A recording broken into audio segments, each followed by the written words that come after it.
তোমাকে অন্য কারুর হতে দেব না আমি, অপর্ণা।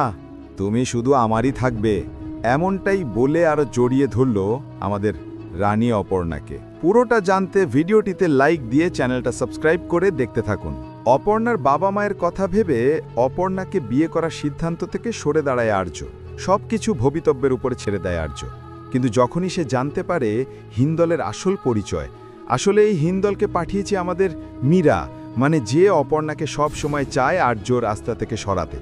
তাই হিন্দল যদি অপর্ণাকে বিয়ে করে তাহলে মীরার রাস্তা ক্লিয়ার হয়ে যাবে। আর অপর্ণার বাবার অসুস্থ হওয়ার সময়টাকেই কাজে লাগিয়েছে মীরা। তখন হিন্দলকে টাকা দিয়ে অপর্ণার বাবার মন জয় করে অপর্ণাকে বিয়ে করার কথা বলে। আর হয়েছেও সেটাই, মানে অপর্ণার বাবা তো হিন্দলকে একদম পুরো একবারে জামাই আদর করে বরণ করে নিয়েছে অপর্ণার বর হিসেবে। আর এই হিন্দলের মাও ওটা হচ্ছে সাজানো। আসলে আর্য ভেবেছিল অপর্ণার বাবা যেহেতু আর্যর বয়সটা বেশি, সেই জন্য অপর্ণার বর হিসেবে আর্যকে মানতে পারছে না, তাই হিন্দলের সাথে বিয়ে হলে হয়তো অপর্ণা সুখী থাকবে আর ওর বাবাও খুব খুশি থাকবে, তাই চুপচাপ সবটা মেনে নিয়েছিল। কিন্তু হিন্দলের খোঁজ খবর করতে কিন্তু ভোলেনি আমাদের রাজাবাবু, মানে আর্য। ও কিঙ্করকে বলেছিল খোঁজ খবর নিতে, কিন্তু কিঙ্কর তো সেটা একদম অস্বীকার করে দেয়। সে পুরোপুরি জানিয়ে দেয় যে আমি এই সম্পর্কে কোনো কিছু তোকে হেল্প করতে পারবো না। বিয়ের ঠিক আগের মুহূর্তে বিয়ের মণ্ডপ থেকে পালিয়ে আসে অপর্ণা। এসে আর্যকে বলে, আপনি এখান থেকে আমাকে নিয়ে চলুন, আমি চলে এসেছি, আমি কারোর হতে পারবো না আর্য স্যার। আর্য প্রথমে খুব খুশি হয়ে অপর্ণাকে জড়িয়ে ধরে, কিন্তু একটু পরেই অপর্ণাকে ছেড়ে দেয়।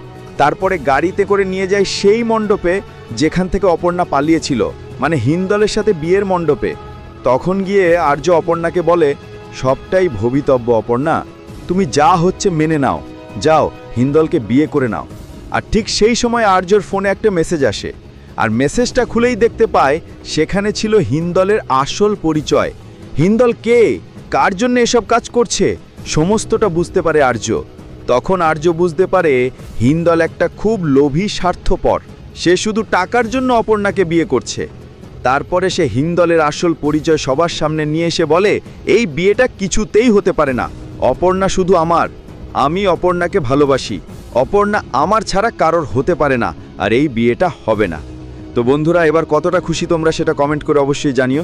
মানে তোমরা তো এতদিন ধরে ওয়েট করছিলে আর্য অপর্ণার মিল কবে হবে, আর্য অপর্ণাকে বিয়ে কবে করবে, আর এই হিন্দল মাঝখান থেকে সরে যাবে কবে, তাই না?